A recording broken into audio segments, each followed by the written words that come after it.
Okay વિદ્યાર્થી મિત્રો નમસ્કાર. ફરી પાછા નવા મુદ્દા સાથે ધોરણ 10 ગણિતમાં પાસ થવું છે. લેક્ચર નંબર 34 મિત્રો. તો આપની સમક્ષ છે એક નવા મુદ્દા સાથે. એમાં એક દાખલો છે જે પરીક્ષામાં રેગ્યુલર પૂછાય છે મિત્રો.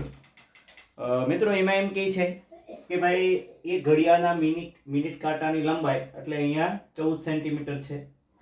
મિનિટ કાંટો છે એટલે એ શું થાય? ત્રિજ્યા થાય ને, કારણ કે આ કેન્દ્ર વાળો બિંદુ અને આ વર્તુળ પરનું બિંદુ. ઓકે, એટલે આ શું થઈ ભાઈ? ત્રિજ્યા. એટલે કે r બરાબર કેટલા થયા? 14 સેન્ટીમીટર. ઓકે મિત્રો, સારું. ઓકે, હવે મિનિટ કાંટાની લંબાઈ ખબર પડી ગઈ, એટલે કે ભાઈ ત્રિજ્યા ખબર પડી ગઈ, r 14 છે. પછી આ મિનિટ કાંટો અહીંયાથી ગતિ કરીને અહીંયા આવે છે. ઓકે, એટલે કે ભાઈ 5 મિનિટ થઈ ને, આ 5 મિનિટમાં એટલું અંતર કાપ્યું આ કાંટાએ અહીંયાથી અહીંયા 5 મિનિટમાં. તો આપણે એનો ખૂણો શોધવાનો થાય, બરાબર? આ આપણે શોધવાનો છે, એટલે કે ભાઈ થીટા આપણે શોધવો પડે. તો મિત્રો આ જે ચિત્ર છે, આ આખું ચિત્ર જે છે આ રહ્યું, અહીંયાથી આ ખૂણો બન્યો, બરાબર? ખૂણો હમણાં શોધીએ આપણે. એ લઘુ વૃત્તાંશ છે, બરાબર? લઘુ વૃત્તાંશનું ક્ષેત્રફળ શોધવાનું સૂત્ર. તો મિત્રો આપણું જે લઘુ વૃત્તાંશનું ક્ષેત્રફળ શોધવાનું સૂત્ર છે, લઘુ વૃત્તાંશ નું ક્ષેત્રફળ, બરાબર? તો કે ભાઈ એનું સૂત્ર શું છે? ક્ષેત્રફળનું થીટાના છેદમાં 360 ગુણ્યા પાઈ r નો વર્ગ. ઓકે, આ રીતે છે. તો કે ભાઈ r છે, પછી થીટા શોધવાનો છે. ટૂંકમાં આપણો ધ્યેય પહેલા થીટા કેવી રીતે મેળવવો એ મારે તમને શીખવાડવું છે મિત્રો. જો પહેલા એક વાત સમજી લો કે ઘડિયાળનો મિનિટ કાંટો છે આ છે, બરાબર? આ અહીંયા ઘડિયાળનો મિનિટ કાંટો અહીંયા આવે એટલે કે ભાઈ 90 નો ખૂણો. ઓકે, આ 90, અહીંયાથી અહીંયા આવ્યો 90. ઓકે મિત્રો, પછી આ અહીંયા આવ્યો કાંટો એટલે ફરી પાછા 90. પછી આ કાંટો અહીંયા આવ્યો, ફરી પાછા 90. અને આ કાંટો ફરી પાછા મૂળ જગ્યાએ આવ્યો તો ફરી પાછા 90. એટલે કુલ આખો મિનિટ કાંટો છે કલાકમાં, બરોબર? મિનિટ કાંટો છે આખી કલાકમાં કેટલાનો ખૂણો ભાઈ બનાવ્યો? આ બધું ટોટલ કરો તમે મિત્રો, તો ઈ ટોટલ કેટલું થશે? 360 અંશ. રેડી? કે ભાઈ 90 90 90 એવું 90 કેટલી વખત થયા?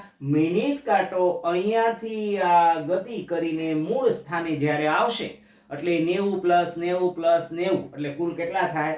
360 અંશ. તો કહેવાનો અર્થ શું છે કે મિનિટ કાંટો એટલે કે 60 મિનિટમાં મિનિટ કાંટા દ્વારા આંતરેલો ખૂણો, બરાબર? મિનિટ કાંટા દ્વારા આંતરેલો ખૂણો કેટલો? 60 અંશ. એ દરેક દાખલામાં આવશે ખૂણો શોધવાના કે 60 મિનિટમાં મિનિટ કાંટા દ્વારા આંતરેલો ખૂણો 360 અંશ. પણ આપણે અહીંયા કેટલી મિનિટ આપી છે? તો અહીંયા આપણે માત્ર કેટલી આપી છે? તો 5 મિનિટમાં આંતરેલો ખૂણો કેટલો? તો થીટા મળી જાય એટલે આ દાખલો એકદમ સરળ બની જાય. તો સારું, તો પહેલા આપણે વાક્ય લખીએ ભાઈ કે ભાઈ 60 મિનિટમાં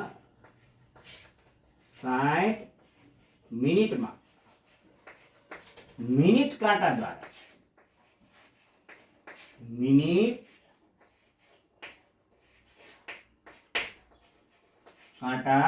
દ્વારા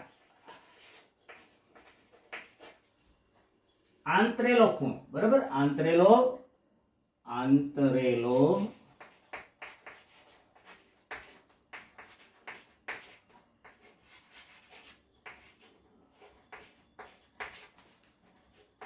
કેટલો ભાઈ થયો? 300.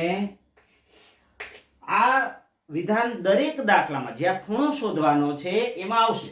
આપણે અહીંયા 5 મિનિટમાં શોધવાનું, બરોબર. 5 મિનિટમાં મિનિટ કાંટા દ્વારા આંતરેલો ખૂણો ક્યાંક 20 મિનિટ આવે તો આ વાક્ય બધે સામાન્ય રહેશે, બરોબર. કે ભાઈ 60 મિનિટમાં મિનિટ કાંટા દ્વારા આંતરેલો ખૂણો કેટલો 360 જગ્યા ગોખી રાખવો. ઓકે, કે ભાઈ 60 મિનિટમાં મિનિટ કાંટા દ્વારા આંતરેલો ખૂણો કેટલો છે 360 અંશ. તેથી 5 મિનિટ, આપણે મિનિટ કેટલી છે અહીંયા, કેટલી મિનિટ છે ભાઈ 5, તો 5 મિનિટમાં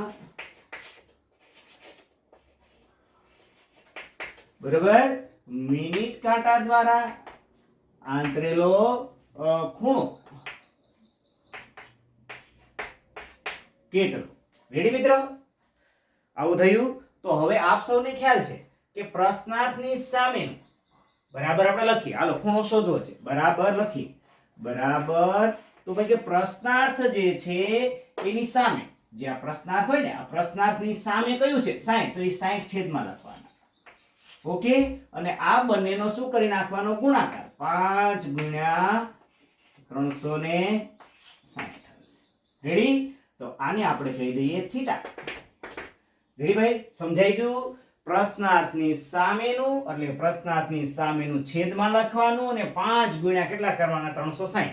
હવે મિત્રો છેદ ઉડે છે, આ ઉડે છે. હાલો આ મીંડું ગયું, યસ, અને 6 6 36. ઓકે, એટલે કેટલા આવ્યા 5 6 ને 30, એટલે થીટા આવ્યો તમારે કેટલો આવ્યો ભાઈ 30 અંશ આવી ગયો.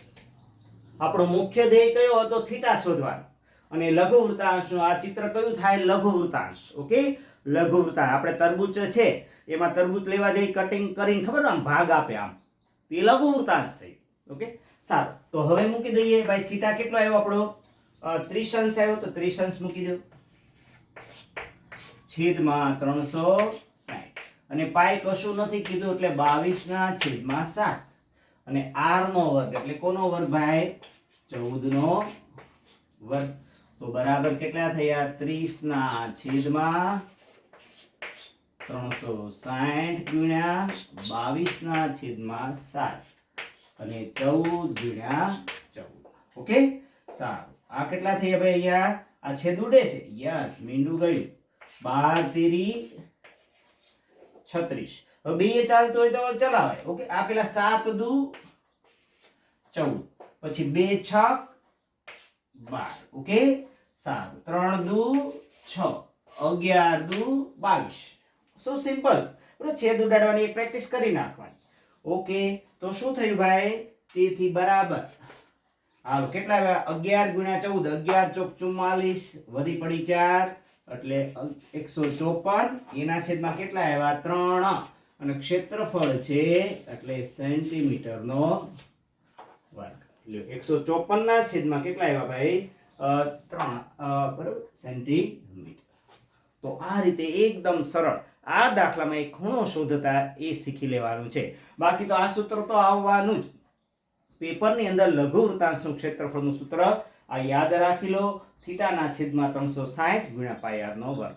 ઓકે મિત્રો, તો આ તૈયારી કરશો. મનીષ વિંજોડાના નમસ્કાર, થેન્ક યુ. પાછા આવતીકાલે નવા મુદ્દા સાથે મળીશું. Thank you.